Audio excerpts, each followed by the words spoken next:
ఈరోజు దేశ స్వతంత్ర దినోత్సవ శుభాకాంక్షలు ఈ దేశ ప్రజలందరికీ. ఈ దేశ ప్రజలకి కాదు, అన్ని దేశాల ప్రజలు ఈరోజు మనకు స్వాతంత్ర దినోత్సవ శుభాకాంక్షలు తెలియజేస్తూనే ఉంటారు. అయితే భారతదేశానికి స్వాతంత్రం రావడం ఎంత అవసరమో భారతదేశ ప్రజలకు కూడా అంతే స్వాతంత్ర భారత అవసరం ఉంది. ఎందుకనంటే ఈ దేశానికి స్వతంత్రం వచ్చిన తర్వాత పెరియార్ లాంటి వాళ్ళు ఇది తెల్లదొరల నుండి నల్లదొరలకు అధికార మార్పిడి మాత్రమే జరిగింది అనేటువంటి మాట ఉపయోగించడం జరుగుతుంది. తెల్లదొరల నుండి నల్లదొరలకు అధికార మార్పిడి మాత్రమే జరిగింది అని అంటారు. ఆయన చాలా స్పష్టంగా భారత రాజ్యాంగం మీద కామెంట్లు వేస్తాడు, స్వతంత్ర దినం మీద కామెంట్లు వేస్తాడు. ఇవన్నీ చేస్తున్న క్రమంలో ఆనాటి నుండి కూడా చాలామంది పెరియార్ లాంటి వాళ్ళను దేశద్రోహులుగా ముద్రించడం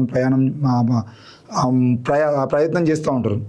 బాబాసాహెబ్ అంబేద్కర్ లాంటి వాళ్ళు కూడా దేశానికి స్వతంత్రం వచ్చింది, మరి నా జాతి ప్రజలకు ఎప్పుడు విముక్తి కలుగుతుంది అని చెప్పేసి కూడా కామెంట్లు వేస్తాడు. భారత రాజ్యాంగం ద్వారా ఆయన ఎంతో కొంత హక్కుల్ని కల్పించడం ద్వారా ఈరోజు ఎస్సీ ఎస్టీ బీసీలు అంటే మెజారిటీ ప్రజలు ఈరోజు ఈ విధంగా బతుకుతున్నటువంటి ప్రయత్నాలు మనం చూస్తూ ఉన్నాం. దేశానికి స్వతంత్రం రావడం అంటే నిజంగా జెండా ఎగురవేసుకోవడమేనా? ఈరోజు తిరంగా ర్యాలీలు చేస్తూ ఉన్నాం, హర్ ఘర్ తిరంగా అని చెప్పేసి అందరి ఇండ్ల మీద జెండాలు ఎగిరేస్తున్నటువంటి ప్రయత్నాలు చేస్తూ ఉన్నాం. ఆ ప్రయత్నాల్లో దేశం మొత్తం చేస్తున్న క్రమంలో అక్కడక్కడ చిన్న చిన్న సంఘటనలు జరిగినా కూడా వదిలేద్దాం, జెండాలు ఎగిరేయాలి. అయితే ఆగస్టు 15 వచ్చినప్పుడేమో హర్ ఘర్ తిరంగా అని చెప్పేసి తిరంగా ర్యాలీలు చేసేటువంటి మనము మిగతా సమయాల్లో ఏ జెండా కోసం పనిచేస్తున్నాం, ఏ ఎజెండా కోసం పనిచేస్తున్నాం అనే విషయం అందరం అర్థం చేసుకోవాలి. అంటే ముఖ్యంగా ఈ దేశ ప్రజలకు ప్రాతినిధ్యం వహిస్తున్నటువంటి ప్రధాని నరేంద్ర మోడీ లాంటి వాళ్ళు కానీ, హోంశాఖ మంత్రి అమిత్ షా లాంటి వాళ్ళు కానీ, మిగతా మంత్రులు కానీ, మిగతా ఆ పార్టీ నాయకులు కానీ, మిగతా అన్ని పార్టీలకు సంబంధించిన నాయకులు కానీ మీ ఎజెండాలు మీగా ఏం పెట్టుకున్నారు? మీ ఎజెండాలు ఇది ప్రధాన ప్రశ్న. అయితే ఈ దేశానికి స్వతంత్రం వచ్చినటువంటి సందర్భంలో ఎవరైతే పెరియార్ లాగా మాట్లాడుతూ ఉన్నారో ఆ పెరియార్ లాగా మాట్లాడుతున్నటువంటి వాళ్ళు చూసి అంటే ఈ దేశానికి స్వతంత్రం రాలేదని మీరు అంటున్నారా, మీరు దేశద్రోహులు అని మాట్లాడారు. అయితే ఇక్కడ మీకు ఒక విషయం గుర్తు చేస్తా.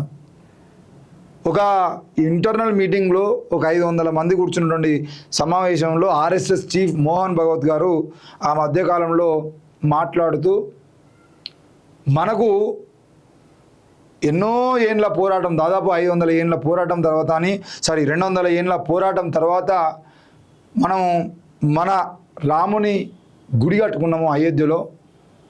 ఇది మనకు నిజంగా అసలైన స్వాతంత్రంగా మనం తీసుకోవాలి, మన హిందువులందరికీ అసలైన స్వాతంత్రం ఇప్పుడే వచ్చింది అని చెప్పేసి అయోధ్య రామ మందిరం నిర్మాణం తర్వాత, ఆ రామ మందిర ఓపెనింగ్ తర్వాత ఎవరు ఆర్ఎస్ఎస్ చీఫ్ మోహన్ భగవత్ గారు ఈ కామెంట్లు చేస్తారు. అంటే ఆయన కామెంట్లు నిజంగా 1947 ఆగస్టు 15 నాడు ఈ దేశానికి స్వతంత్రం రాలేదు అని ఆయన అన్నాడా అంటే కాదు.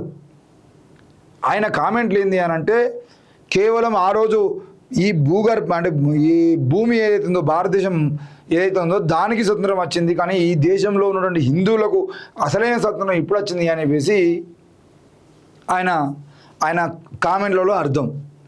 నేనేమంటున్నానంటే మాకు ఇంకా స్వతంత్రం రాలేదు అని అడుగుతున్నటువంటి ఈ దేశ ప్రజల్లో మెజారిటీ ప్రజలైనటువంటి వ్యక్తులు ఎవరు ఉన్నారో, ఇక్కడ ఉన్నటువంటి మేధావులు ఎవరైతే ఉన్నారో వాళ్ళ కామెంట్లు కూడా అదే విధంగా అర్థం చేసుకోవాలి. ఆకలి లేని, అసమానతలు లేని, అవమానాలు లేని, హింస లేని, ఆధిపత్యం లేని, కులోన్మాదం లేని, మతోన్మాదం లేని స్వాతంత్రం కావాలి ఈ దేశానికి. ఈ దేశానికి స్వతంత్రం రాలేదు అని అనట్లేదు. ఆర్ఎస్ఎస్ మోహన్ భగవత్ గారు ఏ విధంగా అయితే ఈ దేశానికి స్వతంత్రం వచ్చినప్పటికీ హిందువులకు ఇప్పుడే స్వతంత్రం వచ్చిందని చెప్పేసి అయితే ఏ విధంగా ఆయన కామెంట్ చేశాడో, ఈ దేశంలో ఉన్నటువంటి మెజారిటీ ప్రజలు ఈ రోజుకి అవినీతి, అక్రమాలు, వివక్ష, అసమానతలు, ఆర్థిక దోపిడీ, కులోన్మాదానికి బలవడము, మతోన్మాదానికి బలవడము, హింసకు బలవడము లాంటివి జరుగుతున్నాయి. కాబట్టి ఇవన్నీ లేని రోజు కోసం మాట్లాడేటువంటి వ్యక్తులు దేశద్రోహులు కాదు. నిజంగా స్వాతంత్రం అంటే ఇవన్నీ జరిగితేనే కదా, అసమానతలు లేని రోజు కదా నిజమైన స్వతంత్రం వచ్చినట్టు, అవమానాలు లేని రోజు కదా నిజమైన స్వతంత్రం వచ్చినట్టు, దోపిడీ లేని రోజు కదా ఈ దేశానికి నిజమైన స్వతంత్రం వచ్చినట్టు, హింస లేని రోజు కదా ఈ దేశానికి నిజమైన స్వతంత్రం వచ్చినట్టు. మరి వీటి గురించి మాట్లాడితే వీళ్ళు దేశద్రోహులు అని ముద్ర వేస్తున్నటువంటి వాళ్ళందరికీ మేము చెప్తా ఉన్నాం, దేశద్రోహులు కాదు, ఈ దేశాన్ని నిజంగా ప్రేమిస్తున్న వాళ్ళు. ఈ దేశంలో ప్రజలందరూ కులం లేకుండా, మతం లేకుండా, రాజకీయాలు లేకుండా అందరూ కలిసికట్టుగా ఇలాంటి భేదాభిప్రాయాలు లేకుండా మనమంతా ఈ భారతీయులం అని చెప్పేసి అనుకునేటువంటి రోజులు రావాలి. మన మధ్యలో కులం పేరుతో, మతం పేరుతో గొడవలు పుట్టించాలనే ప్రయత్నం చేస్తూ, కావాలనే కొన్ని రాష్ట్రాల మీద వివక్ష చూపిస్తూ, కొన్ని రాష్ట్రాలకు మాత్రం లక్షల కోట్ల రూపాయల బడ్జెట్ పెడుతున్నటువంటి సందర్భంలో ఇది వివక్ష అని చెప్పేసి మాట్లాడుతున్నటువంటి వాళ్ళందరూ దేశద్రోహులు కాదు, వాళ్ళే నిజమైన దేశభక్తులు. మా ప్రాంతం మీద వివక్ష చూపించడం కాదు, మా ప్రాంతానికి కూడా మీ ప్రాంతం లాగానే నిధులు మంజూరు చేయాలని అడుగుతున్నటువంటి వాళ్ళందరూ అసలైన దేశభక్తులు. పన్నులు కడుతున్నటువంటి మాకు మీరెందుకు వివక్ష చూపిస్తున్నారన్నటువంటి అడిగినటువంటి వాడే నిజమైన దేశభక్తుడు. ఈ దేశంలో కులం లేకుండా అందరం సమానంగా బతుకుతామని చెప్పేసి అడిగిన వాడే దేశభక్తుడు. పేపర్ లీకేజ్ లేకుండా ఈ ఎగ్జామ్స్ ఎందుకు జరగట్లేదు అని అడుగుతున్నటువంటి వాడే నిజమైన దేశభక్తుడు. ఏ చిన్న తప్పు జరిగినా నిరసన తెలియజేసేవాడే నిజమైన దేశభక్తుడు. ఈరోజు ఆడపిల్లల మీద అత్యాచారాలు జరిగినా, ఈరోజు కులం పేరుతో దాడులు జరిగినా, ఈరోజు మతం పేరుతో దాడులు జరిగినా, ఇప్పటికీ ఇంకా ఈ దేశంలో అసమానతలు కొనసాగుతున్నా, ఇప్పటికీ ఈ దేశంలో అవమానాలు చూస్తున్నటువంటి ప్రజలు బతుకుతున్నారన్నా మీరు వాటికి మద్దతు ఇస్తున్నారంటే మీరు దేశద్రోహులు. వాటికి వ్యతిరేకంగా గొంతు వినిపిస్తున్నటువంటి వాళ్ళు, వాటికి వ్యతిరేకంగా రాస్తున్న వాళ్ళు, వాటికి వ్యతిరేకంగా పాడుతున్న వాళ్ళు, వాటికి వ్యతిరేకంగా కథలు చెప్తున్నవారు, వాటికి వ్యతిరేకంగా నిలబడుతున్న వారే నిజమైన దేశభక్తులు అనే విషయాన్ని మీ అందరు తెలుసుకోవాలి. దేశభక్తి అంటే కేవలం జెండా పట్టుకొని తిరగడం కాదు. దేశభక్తి అంటే ఈరోజు ఉదయాన్నే లేచి తలస్నానం చేసి వెళ్ళి జెండా ఎగరేసి జెండా వందనం చేయడం కాదు. దేశభక్తి అంటే కేవలం ఈరోజు స్వీట్లు పంచుకొని సంబరాలు చేసుకోవడం కాదు. దేశభక్తి అంటే పెద్ద తిరంగాణ పట్టుకొని మేము ర్యాలీ తీయడం అనేది కాదు. దేశభక్తి అంటే ఈ దేశంలో ఉన్నటువంటి సమస్త ప్రజానికాన్ని ప్రేమించడం. దేశభక్తి అంటే ఈ దేశంలో ఉన్నటువంటి ప్రజలందరినీ సమానంగా చూడడం. దయచేసి ప్రజలు అర్థం చేసుకోవాలని కోరుతా ఉన్నాను. దేశభక్తి అంటే ఇంకేదో కాదు. ఈ దేశంలో ఉన్నటువంటి మతాల పేరుతోని జరిగేటువంటి మారణ హోమాన్ని ప్రశ్నించడం, కుల వివక్ష లేనటువంటి రాజ్యం కోసం ఆలోచించడం, ఇప్పటికీ ఈ దేశంలో అణచివేతకు గురవుతున్నటువంటి జాతులకు అణచివేత లేనటువంటి సమాజం కావాలని ఆశించడం, ఇప్పటికీ ఎన్ని చట్టాలు తీసుకున్నా, నిర్భయ చట్టం నుండి దిశ చట్టం వరకు ఎన్ని చట్టాలు తీసుకున్నా ఈ దేశంలో ఆడపిల్లలు ఇంకా అత్యాచారాలు గురవుతున్నటువంటి సమాజం మనం చూస్తున్నాం. అందుకే ఆనాడు గాంధీ అన్నాడు చాలా క్లియర్గా, ఎప్పుడైతే ఈ దేశంలో అర్ధరాత్రి ఆడది బయట స్వతంత్రంగా తిరుగుతుందో ఆ రోజే ఈ దేశానికి స్వతంత్రం వచ్చినట్టు అని. ఆయన దృష్టిలో కూడా ఈ దేశానికి స్వతంత్రం రాలేదు అని కాదు, ఆడవాళ్ళు కూడా వాళ్ళు స్వతంత్రంగా తిరిగేటువంటి రోజులు రావాలి అని.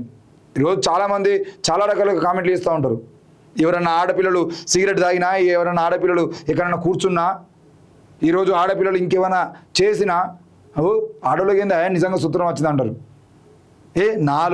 నలుగురు దాదాపుగా 1000 మంది ఉండేది, 1000 మందిలో ఒక్కరో ఇద్దరు, అంటే 0.1%, 2% కూడా కాదు, ఒక్కరో ఇద్దరో మందు తాగుతానో, ఒక్కరో ఇద్దరో సిగరెట్ తాగుతానో, ఒక్కరో ఇద్దరో ఏదో రకంగా చిన్న చిన్న విషయాల్లో బయటపడితేనో, ఏదో ఒక్కరో ఇద్దరో ఏదో చిన్న హత్య చేసేదంటునో మొత్తం మహిళా సమాజాన్ని తప్పుపట్టేటువంటి మనము మరి నిత్యం కట్నాల పేరుతోని, ప్రేమ పేరుతోని, బిడ్డల పేరుతోని, అంటే మా బిడ్డ వేరే వాళ్ళని ప్రేమించిందని కులం పేరుతోని, మతం పేరుతోని విపరీతంగా పురుషాధిక్యతను చూపిస్తూ విపరీతంగా వాళ్ళని దాడులు చేసి చంపుతున్నటువంటి మనము వాళ్ళ గురించి మాట్లాడేటువంటి అర్హత ఉందా మనకు? దయచేసి అర్థం చేసుకోవాలి. ఇప్పటికైనా దేశ ప్రజలుగా మనందరం కోరుకుందాం, కుల మతాలు లేని సమానత్వం కోసం ఈ దేశాన్ని ముందు తీసుకుపోయేటువంటి ప్రయత్నం చేద్దాం. దయచేసి దేశ ప్రజలందరం ఒక్కటే అని చెప్పేసి పాడటం కాదు, భారతదేశం నా మాతృభూమి, భారతీయులందరూ సహోదరులు అని చెప్పేసి చిన్నప్పుడే పాడి వదిలేయడం కాదు, ప్రతి ఒక్కరిని ప్రేమించడానికి ప్రయత్నం చేద్దాం. ఈ దేశంలో కులం పేరుతో మతం పేరుతో ఎన్నో మారణ హోమాలు సృష్టించాలని ప్రయత్నం చేస్తున్నటువంటి దేశద్రోహుల చెరులో ఈ దేశాన్ని పెట్టకుండా మనందరం ఆలోచన చేద్దాం. ఒక మంచి దేశం కోసం. ఈ దేశంలో ప్రపంచ దేశాలన్నీ పలానా భారతదేశంలో ప్రేమ ఉంటుంది, పలానా భారతదేశంలో వివక్ష ఉండదు, పలానా భారతదేశంలో నిజంగా బతికితే ఆ దేశంలో బతకాలనే విధంగా మనందరం బతికేటువంటి ప్రయత్నం చేద్దాం. అప్పుడే ఈ దేశానికి నిజమైన స్వతంత్రం వస్తుంది. అప్పుడే ఈ దేశంలో ఉన్నటువంటి ప్రజలకు నిజమైన స్వేచ్ఛా స్వతంత్రాలను వాళ్ళు పొందుతారనే విషయాన్ని మీ అందరూ తెలియజేస్తూ, ఇప్పటికైనా మీరు కూడా ఆలోచన చేయాలని కోరుతూ, ఈ దేశ ప్రజలందరికీ ముఖ్యంగా కాళోజీ టీవీని వీక్షిస్తున్నటువంటి ప్రజలందరికీ స్వాతంత్ర దినోత్సవ శుభాకాంక్షలు.